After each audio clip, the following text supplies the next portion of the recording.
Hey warriors. A 92-year-old blacksmith sits quietly outside his forge in a remote village, watching his apprentice struggle to shape a raw block of iron. The old man is not tired, nor is his mind heavy with the weight of spent years. Decades ago, he hammered an iron gate for the local cathedral, and it stands perfectly intact to this very day. He knows the exact formula behind his permanence. He never once confused furious motion with authentic progress. Every single sunrise brought an absolute target. Every single winter had a physical monument left behind to show for his labor. Most people slide into old age with a massive mountain of squandered hours trailing behind them, yet they have absolutely nothing physical to point toward as proof of their existence. He met his final years with an established name, an ironclad enterprise, and a deep stillness inside his chest that the rest of the world chases fruitlessly for decades, but never manages to capture. That internal peace is never an accident of fate. It is basic mathematics. It is the natural consequence that occurs when a man firmly seals the leaks in his day and refuses to bleed his life into spaces that cannot pay him back. You are bleeding your currency right now, not in some metaphorical way, but in a literal, countable sequence of seconds. Somewhere inside your daily framework, there is a massive crack in the floor, and your most valuable hours are quietly slipping through it. You have become so accustomed to the sound of those hours dropping into the void that your mind has completely trained itself to ignore the noise. The ancient masters built an entire citadel of philosophy around sealing that exact fracture. They did not achieve this through empty positivity or shallow productivity shortcuts. They built their framework through a brutal, cold, and unsentimental interrogation of where a man's time actually goes and why it vanishes. What follows are 7 unyielding laws extracted from 7 distinct leaders who each analyzed this exact human deficiency from a different angle and arrived at the identical conclusion. The man who squanders his potential is not a victim of bad luck. He is simply untrained. Listen to these words as structural blueprints for your daily execution, not as casual entertainment. The first rule is that you do not possess tomorrow. You have never owned a single second of the future. Seneca managed the immense treasury of an entire global empire, yet he constantly found himself completely furious at how casually his fellow citizens bartered away their actual existence. He watched powerful men defend their private properties with armed soldiers and lock their fortunes away behind walls of lawyers, only to turn around and hand their precious hours over for free to any random stranger who asked for their time. He noted that the tragedy was not just the waste of life, but the reality that they did not even realize they were doing it. Time does not flash a warning sign when it exits your domain, the way a dwindling bank account does. People are incredibly stingy with their material goods, but the absolute moment it comes to wasting their time, they are most extravagant with the one single asset where being stingy is an absolute requirement. Consider the profound imbalance of that reality. A man will stand and argue fiercely for 10 minutes over the price of a loaf of bread, and then immediately turn around and burn 3 hours of his mind on a digital screen that gives him absolutely nothing a hollow brain in return. He will double lock his front door to protect his house, but leave his daily calendar completely open for anyone who wants a piece of it. This is not a character flaw unique to ancient leaders. It is the default programming of the human animal, and it has not received an update in 2,000 years. The psychological trap is simple. Financial loss is highly visible. A metric goes down, and your gut instantly reacts to the danger. Time loss is completely invisible until the trap snaps shut. It remains unnoticed until you wake up one morning at 45 and suddenly realize the legacy you promised to build at 25 was never even started. The book was never written. The business was never launched. The body was never forged. And there is no physical receipt on Earth to show you where those decades vanished. You cannot run an audit on a wasted life. Those hours disappear the exact same way a deep breath exits the lungs, replaced immediately by the next breath, so that your body never truly registers the permanent absence of what was lost. This is precisely why tomorrow is the most lethal word inside your vocabulary. It is dangerous because the false promise of its arrival lets your conscience off the hook today. You tell your mind that you will initiate the project next month, resolve the broken relationship next week, and repair your health after this immediate deadline passes. Every single delay costs you absolutely nothing in the present moment, which is exactly how the deception works. The true bill is deferred and hidden until it quietly compounds into a life spent entirely inside the waiting room of potential. Marcus Aurelius, commanding armies from horseback in the freezing mud of a frontline war, wrote a strict command to his own soul. A man must execute, speak, and think as if he were departing from this life this very microsecond. He did not write those words to induce fear. He recorded them because the Emperor of Rome, with more material wealth than any human being alive, still only had access to one solitary currency that mattered, and it certainly was not gold. You already understand this law intellectually. Every human being does. What separates the elite individual who acts upon this truth from the average observer who simply nods and scrolls away is one massive choice: the decision to treat every remaining hour like the only property you actually own, because it is. The second rule is that busyness is not the same as building.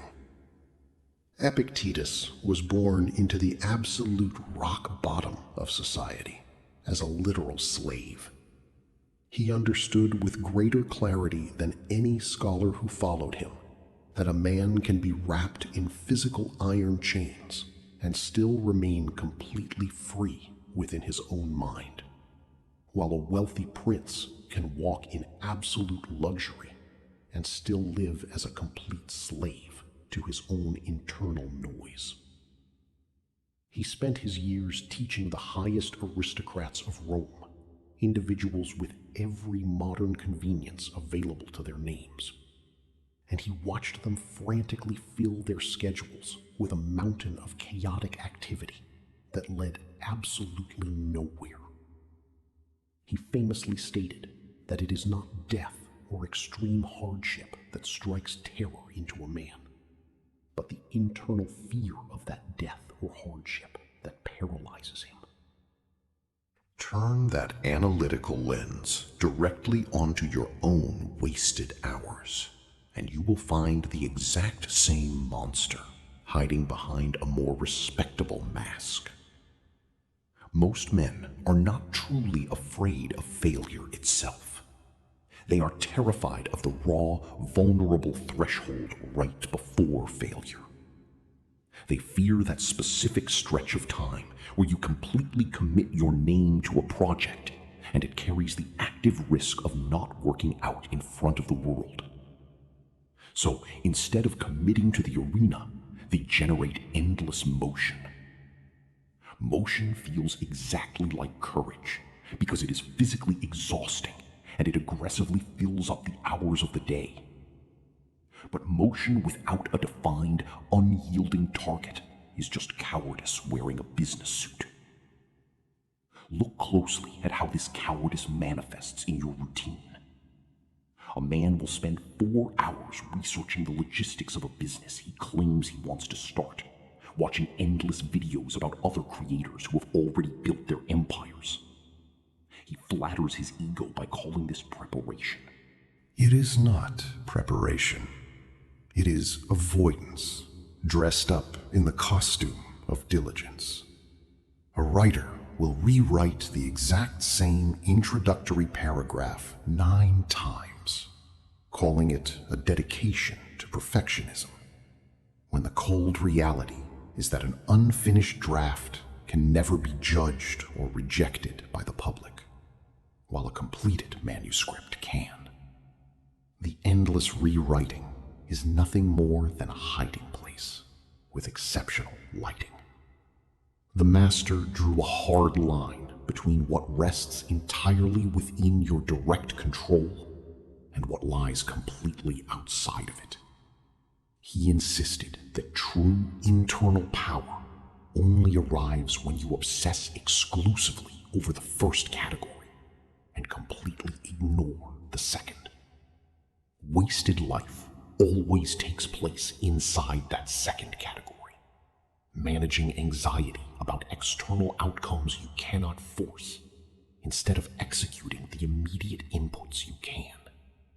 You possess zero control over whether the market allows your business to succeed today. You possess absolute control over whether you send the critical email before the sun sets. The man who confuses these two disciplines spends his entire existence managing stress about results and never gets around to the physical inputs that actually move his destiny forward. This is the second brutal truth. Your daily calendar can be completely packed from morning to night, and your life can still remain completely empty. Being occupied and being directed are not the same thing. One completely exhausts your nervous system. The other builds a monument that outlives the exhaustion. The third rule is that comfort is a high-interest loan designed to break you. Cleanthes spent his nights hauling heavy clay pots of water through the dark so that he could earn enough copper to study philosophy during the day under his master. And he maintained this brutal routine for years, while the wealthy, soft students of Athens actively mocked his poverty. He was not chasing convenience. He understood a mathematical law that the comfortable men around him were completely blind to. Every single hour you spend actively dodging difficulty today is billed directly back to your future self with a massive markup, paid in a currency far more expensive than the brief discomfort you tried to escape. He is remembered for his warning that the willing are smoothly led by destiny, while the unwilling are violently dragged by it. Apply that equation directly to your own daily resistance. The task you are currently avoiding, the heavy conversation, the physical workout, the cold outreach, the stark confrontation with your failing bank account, does not vanish from reality just because you turn your head away waits in the shadows. And while it waits, it grows, because problems left untouched in nature rarely remain the same size. A difficult conversation that you postpone for 6 months is not the same conversation 6 months later. It is 10 times heavier because resentment, doubt, and silent frustration have had half a year to compound on both sides of the table. This is the quiet arithmetic of procrastination that average men refuse to say out loud.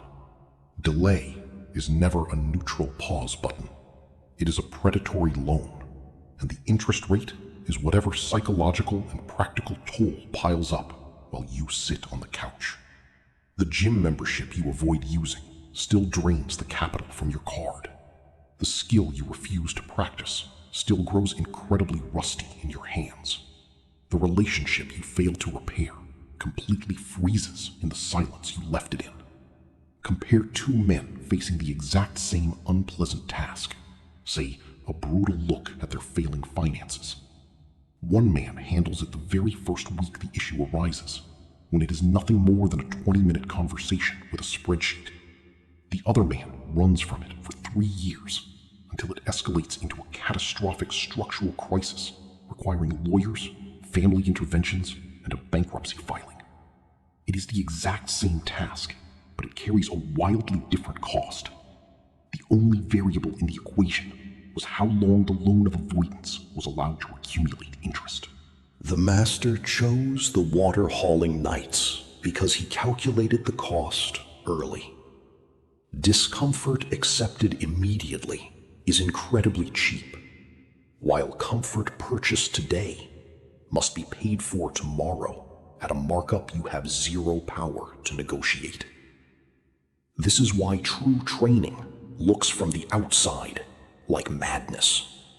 People choosing cold showers, blunt honesty, and voluntary hardship. They are not masochists. They are simply paying down their structural debt before the interest sets in. The fourth rule is that your attention is the only private property you will ever actually own. Marcus Aurelius governed the largest empire on the surface of the earth, yet he maintained total clarity that not a single piece of that territory belonged to him in any lasting sense. Not the imperial throne, not the massive legions of armies, not even his own physical body, which would inevitably fail and return to the soil, regardless of his political rank. The only single thing he could claim as his authentic property, the only asset that was truly his to direct, shield, or squander, was where he chose to point his attention at any given microsecond. He wrote that you hold absolute power over your mind, not over outside events. Realize this fully, and you will find an unbreakable strength.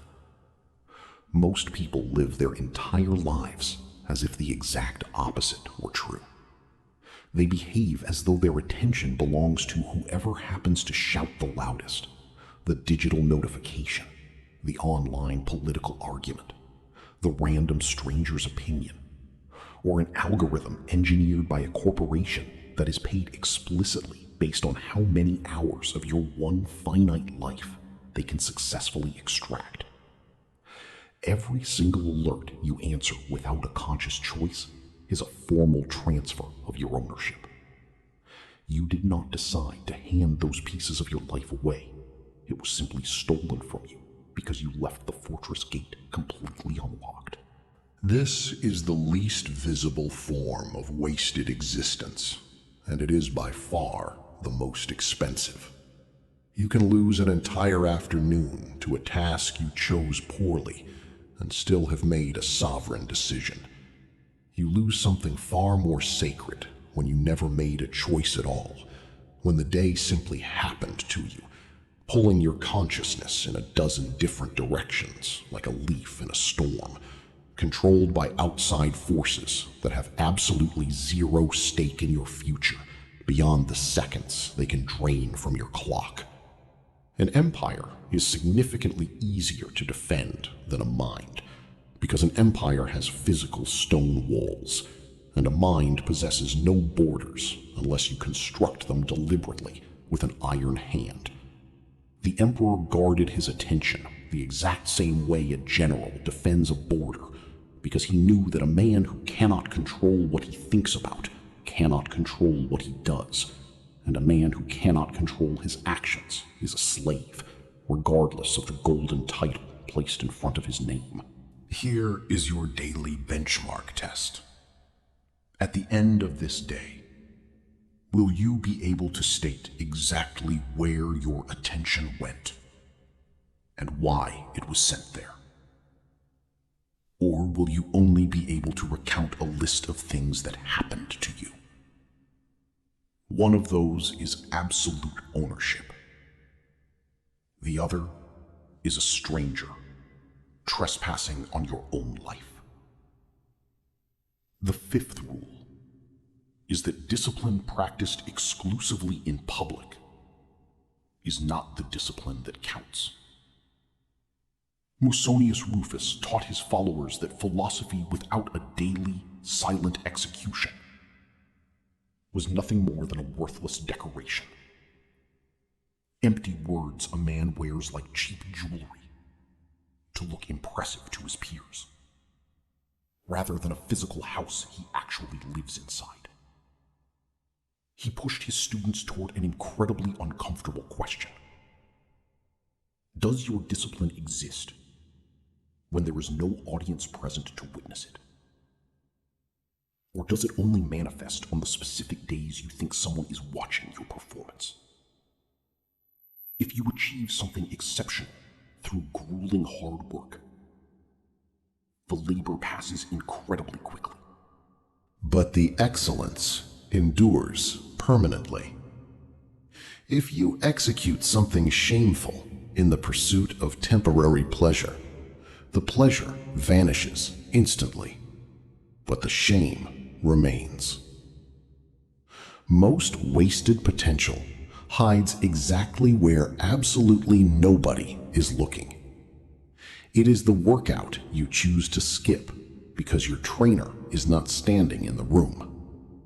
It is the extra hour of sleep you steal from your potential instead of the deep work you promised your soul you would execute in a room with no witnesses to hold you accountable. Public discipline is effortless because it is really just a theatrical performance, and performance is incredibly cheap when your primary goal is looking good for the crowd. Private discipline, the version that takes root in an empty room at 5 o'clock in the morning with absolutely nobody to post a status to, is the only version of discipline that actually compounds into a legacy. This is the exact reason why so many individuals can look incredibly impressive from the outside while feeling completely hollow on the inside.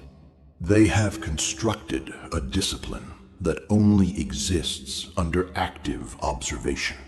The exact moment the spectators leave the arena, the behavior stops dead in its tracks, and the massive gap between the public illusion and the private reality becomes the exact size of the life they have wasted. A man's true baseline character is whatever habits remain intact once every single spectator has walked out of the room. Ask your soul honestly tonight, if no human being on earth could ever find out what you did today, would you have executed the exact same actions? If your honest answer is no, you have just uncovered the exact size of the fracture between the life you are performing for applause and the life you are actually building. The sixth rule is that the fear of a judgment costs significantly more than the judgment itself. Zeno of Citium lost his entire commercial fortune in a sudden shipwreck on his journey to Athens, walking away from the burning wreckage on the shore with absolutely nothing to his name, and ended up founding an entire school of philosophy directly from the accident. He did not waste a single year mourning the physical loss of his cargo. He understood something that average men spend a lifetime running from. The opinions of strangers, which feel absolutely massive in the immediate moment, dissolve into complete nothingness almost instantly and cost you zero physical resources, while the constant fear of those opinions can quietly consume years of an active life that was never in actual danger. A man's true worth is measured entirely by what he is willing to give his attention to, not by what outsiders say about his trajectory. Consider how much of your day is spent rehearsing conversations that will never take place, defending decisions that no one has even attacked, and editing a polished version of yourself for an audience that, in reality, is barely thinking about your existence at all. This is not a minor leak in your boat. For the vast majority of people, it is the single largest drain on their genetic potential, bigger than laziness, bigger than bad luck, and bigger than a total lack of resources. Here is the reality. The judgment you are so terrified of rarely arrives in the form you imagined it would, and when it does finally strike, it rarely lasts past the evening. People forget your failures significantly faster than you do because they are completely consumed with the exact same terror about their own mistakes. Every individual is starring in a major movie about themselves, and you possess a much smaller supporting role in their script than your anxiety insists you do. Meanwhile, the decades you spent managing a fear that existed exclusively inside your own skull are real, non-refundable years, permanently spent defending a threat that was completely imaginary. Move toward what is still available to build, and let the crowd talk to the wind. The seventh rule is that a life well executed does not require duration to be complete. Chrysippus took over the leadership of the school and became the most prolific writer of the ancient world. Hundreds of manuscripts, entire systems of logic constructed out of raw thought, an output so massive that his rivals joked no one could ever defeat him in an argument because no one could read fast enough to finish his books. And yet, even he, staring down the massive mountain of his own physical output, taught that the length of a human life was never the metric that mattered. What mattered was whether the life, however long or short it ran, had been fully completed on its own terms. He argued that a theatrical play is never judged by how many hours it runs. It is judged exclusively by whether the final scene resolves what the earlier acts set in motion. A short play, perfectly constructed, is a complete work of art. A long play that meanders aimlessly and never reaches a resolution is a failure, no matter how many additional acts the writer tries to add to the script. He applied the identical logic to a human existence. Duration was never the obsession. Completion was the standard. This single truth reframes every single law that came before it. You are not actively racing against a clock that arbitrarily ends at an old age. You are building an empire that needs to be capable of standing as a complete unit at whatever random point it might end. Because not a single law on this list guarantees you the tomorrow you are planning your entire future around. Build your wall today with what is already in your hands, structured so perfectly that if this current hour were the final scene of your movie, it would still resolve into something worth having lived. Stop granting small permissions to comfort, fear, distraction, and delay. None of them will ever announce themselves as the enemy while they are actively taking your life away. Build now.